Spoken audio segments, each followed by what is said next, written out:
주의 손이 함께 하시는 교회. 그래서 제가 손에 관한 이야기를 하나 드리려고 합니다. 비가 부슬부슬 내리는 날이었어요. 한국에서는 밖에 나가서 전도를 많이 합니다. 우리 교회도 2024년에는 밖에 나가서 세상 사람들에게, 주님을 알지 못하는 사람들에게 주님의 복음을 전하는 그런 일들이 참 많이 일어났으면 참 좋겠습니다. 전도를 할 때 전도지를 이렇게 나눠주잖아요. 그래서 전도지를 나눠주는데 그 전도하시는 분 그 앞으로 어떤 중년의 지극한 나이가 많으신 한 여자분이 지나가는 거예요. 그래서 전도를 하는 분이 전도지를 내밀었다고 그래요. 그 전도지를 받는 사람이 어떻게 했을까요? 그 전도하는 사람의 손을 이렇게 물끄러미 바라보면서 얼굴도 한번 이렇게 쳐다보면서 그리고 나서 하는 말이 있었습니다. 뭐라고 그랬을까요? 조금은 화를 내면서 퉁명스럽게 이렇게 말을 했다고 합니다. 감사합니다 그렇게 했습니까? 이 전도하는 분은 친절하게 얘기를 했어요. 예수 믿으세요. 예수 믿고 천국 갑시다. 우리가 사실 전해야 되는 것은 예수님밖에 없잖아요. 그렇게 아주 친절하게 예수님에 대해서 이야기를 하면서 전도를 하는데 이 전도를 받으시는 분은 뭐라고 얘기를 할까요? 인상을 쓰면서 손이 없잖아요 이렇게 얘기를 했답니다. 왜 그랬을까?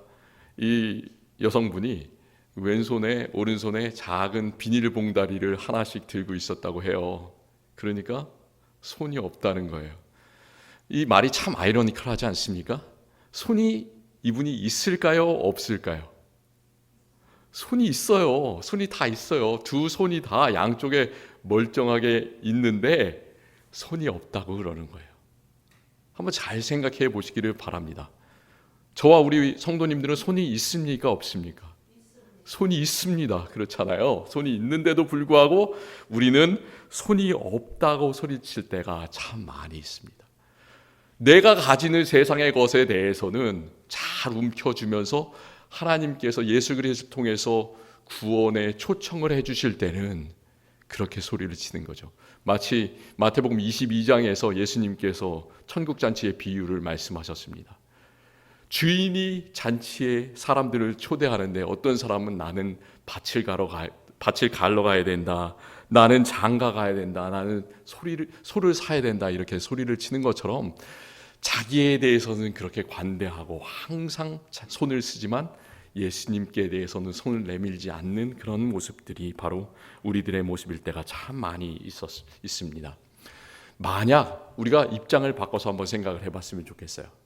우리는 예수님께 대해서 그렇게 손을 내밀지 않는데 예수님께서 우리에게 우리가 하는 것처럼 내가 바쁘다고 핑계를 대면서 손을 내밀지 않으셨다면 어떻게 됐을까?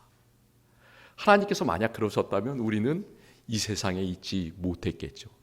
하나님께서는 사실 그렇게 하셔도 상관이 없으세요. 그렇잖아요. 하나님은 어떻게 하셔도 하나님이십니다.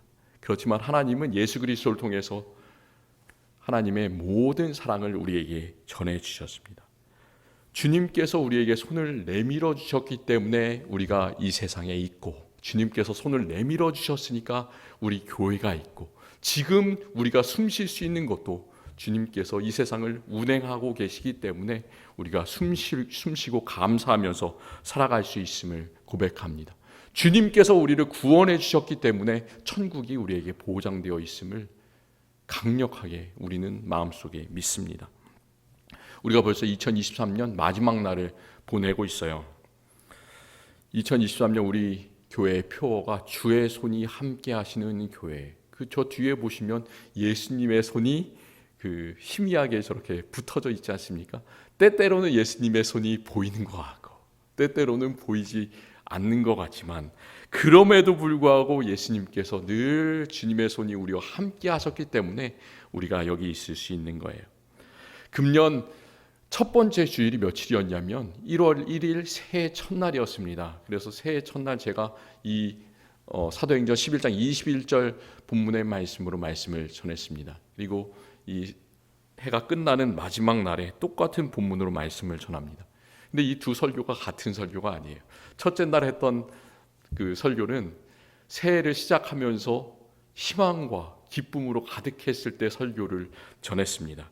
그리고 오늘은 1년을 마무리하고 평가하면서 주님께 우리의 모든 시간을, 과거의 시간을 맡기고 또 앞으로 다가오는 2024년 미래의 시간, 우리 평생의 시간을 다 주님께 맡기면서 담담한 마음으로 우리는 말씀을 나누고 전합니다. 그렇기 때문에 이 두 가지는 다른 설교입니다. 주의 손이 그들과 함께 하심에 수많은 사람들이 믿고 주께 돌아오더라. 이 구절에서 사람들이 두 가지 오해를 주로 많이 합니다. 우리도 이런 오해들을 참 많이 하는데요. 첫 번째 오해는 주님께서 모든 것을 다 해주시기 때문에, 주의 손이 항상 어떻게 돼도 우리와 함께 해주시기 때문에 우리가 할 것이 별로 없다, 모든 일이 다 잘 될 거야 라는 그런 오해입니다. 모든 일이 다 잘 될까요? 안 될까요? 맞는 말이에요. 모든 일은 다 잘 됩니다. 우리가 때때로 힘든 일도 있고 고난당하는 일도 있고 참 여러 가지 어려운 일들이 많이 있지만 모든 일은 주님 안에서 다 잘 되는 줄로 믿으시기를 바랍니다. 시간이 지나면 해결해 주는 것이 아니라 예수님께서, 주님의 손이 함께 해주시기 때문에 모든 일이 다 잘 돼요. 하나님의 역사를 한번 생각해 보시기를 바랍니다. 하나님께서 세상을 만드실 때부터 모든 것을 그냥 마음대로 만드신 것이 아니시죠. 다 계획하시면서 뜻을 가지고 하나하나 다 만드셨어요. 그리고 하나님의 뜻대로 모든 것을 끝까지 이루십니다. 예수님께서 십자가에 못 박히셨을 때 했던 마지막 말씀이 요한복음에 따르면 요한복음 19장 30절에 예수께서 신포도주를 받으신 후에 뭐라고 말씀하시냐, 이르시되 다 이루었다 하시고 머리를 숙이니 영혼이 떠나가시니라. 예수님의 마지막 말씀은 다 이루었다라는 그런 말씀이에요. 뭘 다 이루었습니까? 예수님께서 내 생명이 다 했다라는 그런 말씀이신가요? 하나님의 계획을 예수 그리스도 안에서 나의 모든 피와 살과 생명을 주심으로 말미암아서 다 이루었다라는 말씀이에요. 그리고 또 같은 저자가 쓴 그 요한계시록, 나중에 사도 요한이 참 힘든 상황에 있었지 않습니까? 지중해의 반모섬에 갇혀서 죄수로 그곳에서 죽을 수밖에 없는 그런 상황 속에서 하나님께서 지혜와 계시를 주셔서 말씀하여 주셔서 이 말씀을 쓰는데요. 요한계시록 맨 마지막 부분에 또 내게 말씀하시되, 하나님께서 뭐라고 말씀하시냐면 이루었도다, 똑같이 말씀하십니다. 이루었도다. 내가 처음이요 마지막이라. 내가 생명수 샘물을 목마른 자에게 값없이 줄 것이다. 그러니까 예수님께서 하셨던 다 이루었다는 말씀을 하나님께서 이제 세상의 종말에 새 하늘과 새 땅이 우리에게 내려올 때 또 다 이루었다, 이렇게 말씀을 하십니다. 우리는 하나님의 이 뜻을 우리 마음대로 헤아릴 수가 없어요. 하나님의 뜻은 언제나 높고 언제나 우리가 생각하는 것보다 훨씬 더 너머에 계십니다. 하나님의 눈으로 바라볼 때는 모든 것들이 하나님의 뜻 안에서 다 잘 이루어지게 되어 있습니다. 하나님께서 뭐라고 약속하시냐면 이제 마지막 날에는 죽음조차도 불못에 던져줄 것이다. 그리고 하나님의 백성은 모두 다 승리하게 될 것이다 라고 이렇게 약속을 해주십니다. 그런데 이 다 이루었다라는 그 말이 나는 이미 구원받았으니까 나는 아무렇게나 살아도 된다, 이런 뜻은 아니에요. 하나님께서 책임져 주시니까 나는 교회를 이제 등한시하고 잘 열심히 섬기지 않고 세상을 섬기지 않아도 된다, 이런 말은 아니에요.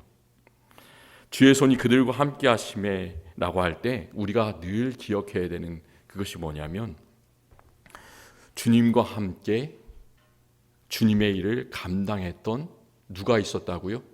주의 손이 그들과 함께 하심에, 그 사람들이 있었다는 것을 늘 기억해야 됩니다. 주님의 손이 혼자 일하신 것이 아니라 주님의 손이 그들과 함께 하심에, 사람들을 통해서 일하셨다는 그 사실을 늘 기억하고 우리는 그들 중에 한 명이 되어야 될 줄로 믿습니다. 사도행전 11장 21절과 관련된 두 번째 오해가 있는데요. 사람들이 여기서 수많은 사람들이라는 구절에 너무나 큰 관심을 갖습니다. 그 사도행전 2장에서 어떤 일이 일어났습니까? 하나님께서 오순절날 성령을 보내주심으로 불의 혀같이 갈라지는 것이 다 하나씩 각 사람들의 위에 임했고 사람들은 새로운 방언으로 말하기 시작했습니다. 그곳에 유대인의 큰 명절이라 각국에서 몰려온 여러 사람들, 유대인들이 다 있었는데 각 나라 말로 예수 그리스도를 높이면서 찬양하는 소리를 들었습니다. 그리고 나서 오순절날 사도 베드로가 성령을 받고 일어나서 그 모인 사람들 앞에서 설교를 하기 시작했습니다. 뭐에 대해서 얘기를 했습니까?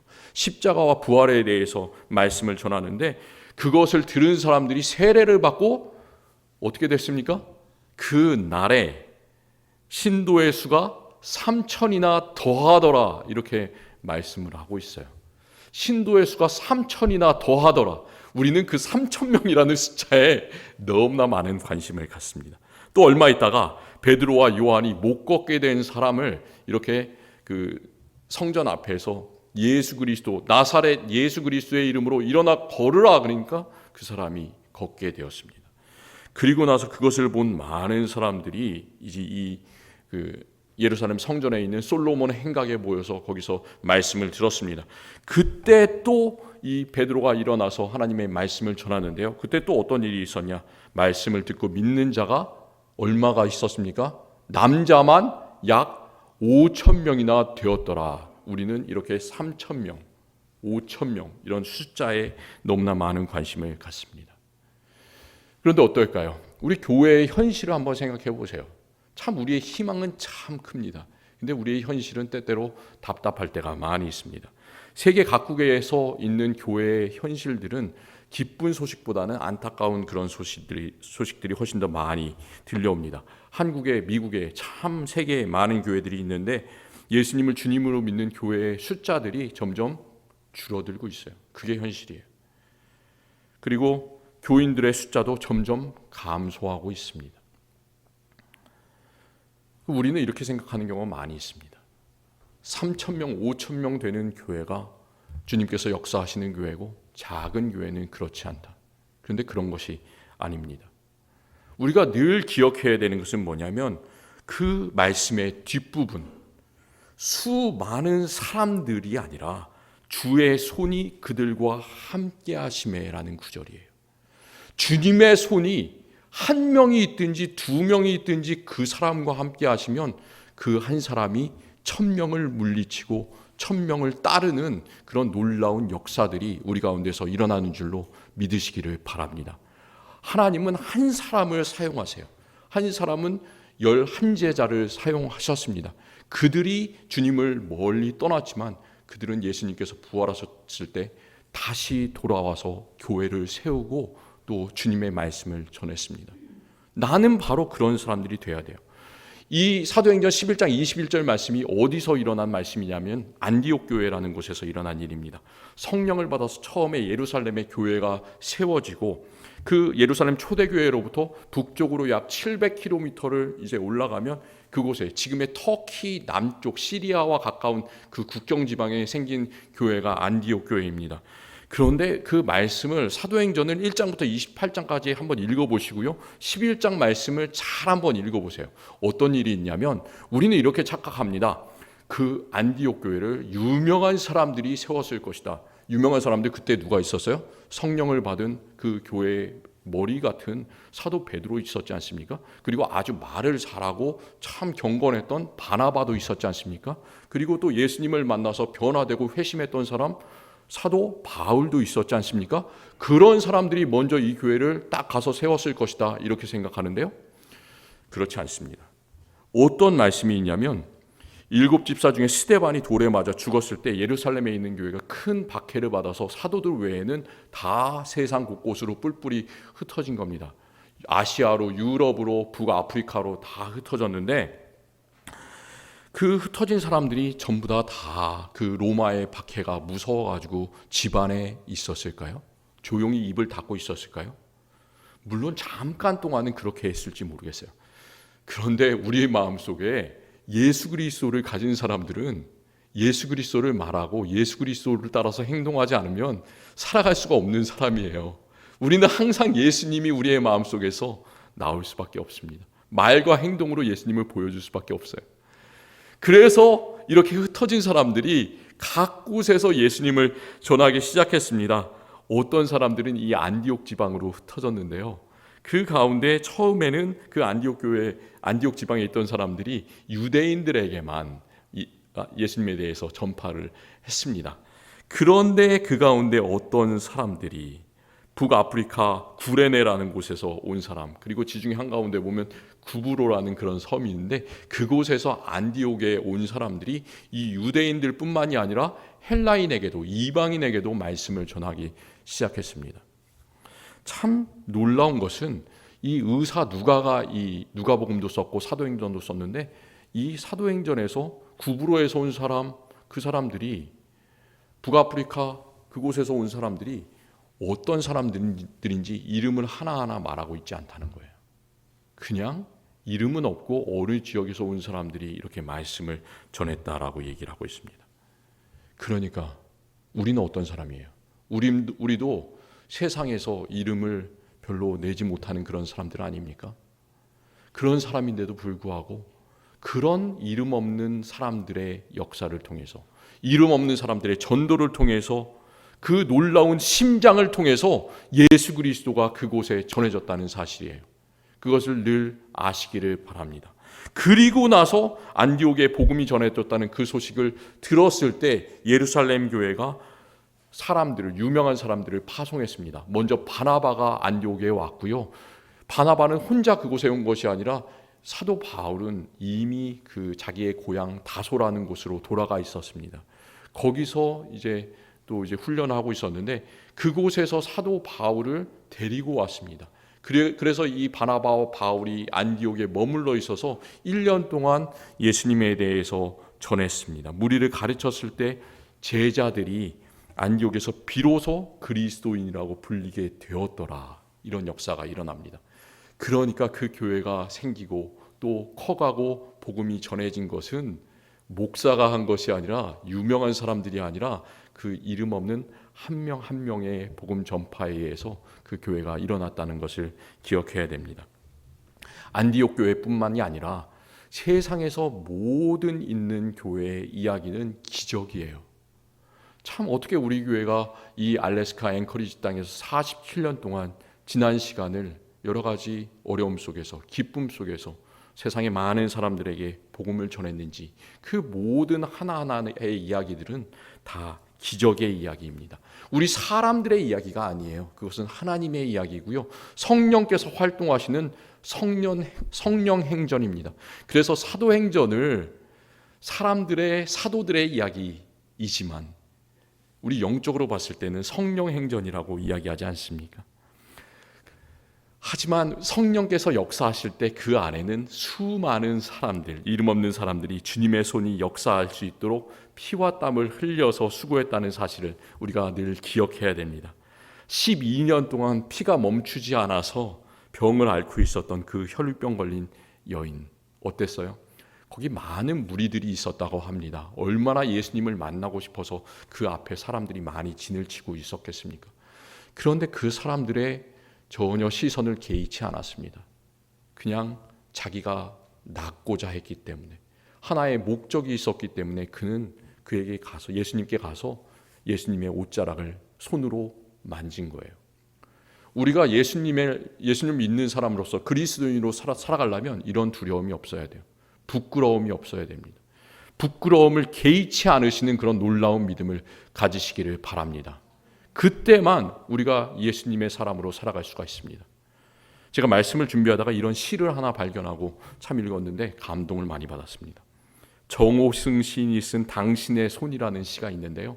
읽어드릴게요. 나는 누구를 처음 만났을 때 그 사람의 손을 먼저 살펴본다. 그것은 그의 손이 그의 삶의 전부를 말해줄 때가 있기 때문이다. 처음 만나 사람과 악수를 해보고 그의 손에서 느껴지는 여러 가지 감도를 통해 그가 어떠한 직업을 가졌으며 어떠한 삶을 살아왔으며 성격 또한 어떠한지를 잘 알 수 있는 것은 손이 바로 인간의 마음의 거울이자 삶의 거울이기 때문이다. 우리 성도님들이 어떤 손을 가지셨습니까? 참 우리가 시간을 살아오면서, 세월을 살아오면서 오랜 수고와 거친 노동으로 인해서 우리 손이 거칠거칠해졌어도 상관이 없습니다. 힘이 없고 지쳐서 연약한 손을 지금 가지고 있다고 해도 관계가 없어요. 세상의 경험이 부족해서 아주 부드러운 손을 가지고 있다고 해도 괜찮습니다. 왜냐하면 주님의 손은 언제 어디서나 우리가 어떤 상황에 있든지 우리의 손을 굳게 잡아주시기 때문입니다. 다윗이 이렇게 고백해요. 내가 하늘에 올라갈지라도 거기 계시며 스올에 내 자리를 펼지라도 거기 계시니이다. 내가 새벽 날개를 치며 바다 끝에 가서 거주할지라도 거기서도 주의 손이 나를 인도하시며 주의 오른손이 나를 붙드시리이다. 참 고난을 삶 속에서 많이 경험했던 다윗이지만 왕으로 있을 때도 적들에게 쫓기면서 그렇게 고난을 당했던 다윗이지만 그럼에도 불구하고 계속해서 주님의 오른손이 나를 붙들어 주시기 때문에 나는 언제 어디를 가든지 두려움이 없습니다. 이런 고백을 하시는 저와 우리 모든 성도님들 되시기를 바랍니다. 우리가 해야 되는 것은 뭐냐면 주님의 손을 혼자 일하시게 놔두는 것이 아니라요, 주님의 손이 잘 일하실 수 있도록 주님의 손과 함께 주님께서 일하시는 그 길을 세례자 요한이 준비했던 것처럼 준비하는 일입니다. 어떻게 우리가 할 수 있겠습니까? 우리 기독교인에게는 여러 가지 사명과 해야 될 일이 있습니다. 말과 행동으로 복음을 전하는 것, 예배에 참여하는 일, 기도와 관심을 통해서 서로를 세워주는 일, 하나님의 말씀을 공부하는 것, 또 물질과 시간과 재능을 통해서 교회의 사역을 지원하는 것, 다른 사람을 섬기는 것, 그리고 우리가 작게만 바라보지 마시고 세계의 모든 피조물들을 돌보는 것, 그리고 교회 곳곳에 얼마나 돌볼 때가 많이 있습니까? 교회 곳곳을 돌보는 일, 그리고 참 중요한 것은 뭐냐면 맨 마지막으로 내 자신에 대해서 내가 과연 신앙의 바른 길을 걷고 있는가, 그것을 돌아보면서 내 신앙을 점검하고 계속해서 예수 그리스도의 뜻을 물으며 그 길로 가는 일, 그것이 바로 우리 교인들의 사명입니다. 그것이 바로 교인들의 기쁨이고 특권입니다. 이런 일들을 함께 하시기를 바랍니다. 우리의 손 바라보면 참 거칠거칠합니다. 여러 가지 일과 스트레스로 거칠어졌지만 그때마다 우리보다 훨씬 더 거친 손을 가지신 한 분을 바라봤으면 좋겠습니다. 그분이 바로 누구입니까? 바로 우리를 끝까지 사랑해 주시는 예수 그리스도십니다. 예수님의 손, 그것은 십자가에 못 박힌 손이세요. 상처가 있는 손이에요. 그렇지만 예수님은 그 상처난 손으로 우리를 잡아서 이끌어 주십니다. 범죄 가운데 있는 모든 사람들을 그 거친 상처난 손으로 다 어루만져 주셨습니다. 그리고 구원해 주셨습니다. 그리고 이제는 하나님과 모든 피조물 사이에 막힌 담을 허시고 우리 서로가 마음을 다해서 함께 섬기고 교통할 수 있도록 그렇게 만들어 주셨습니다.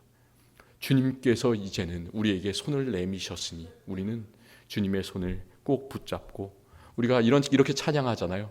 주의 손에 나의 손을 포개고 주님과 함께 일하는 저와 우리 모든 성도님들 되시기를 간절히 기원합니다. 기도하겠습니다. 하나님 참 감사합니다. 2023년 주의 손이 함께해 주셨습니다. 주님의 손을 우리가 마음이 연약하여 믿음이 부족하여 잘 바라보지 못할 때에도 주님께서는 우리의 이름을 부르시면서 내가 너를 사랑한다, 내가 너를 보호한다, 끝까지 함께한다, 임마누엘로 우리를 지켜주셨습니다. 여기까지 우리를 인도하신 에베네셀의 하나님, 새로운 한 해도 주님께서 지켜주시기를 원합니다. 그리고 우리의 모든 삶을 주님께서 인도하여 주시기를 원합니다. 주님의 손이 항상 일하신다고 우리는 아무것도 하고 있지 않은 것이 아니라 주님의 손을 붙잡고 함께 동행하며 달려가게 하여 주시옵소서. 그래서 이 세상의 교회를 일으켜 세우고 주님의 복음을 전파하며 예수 그리스도인으로서 항상 살아가게 하여 주시옵소서. 예수님의 이름으로 기도합니다. 아멘.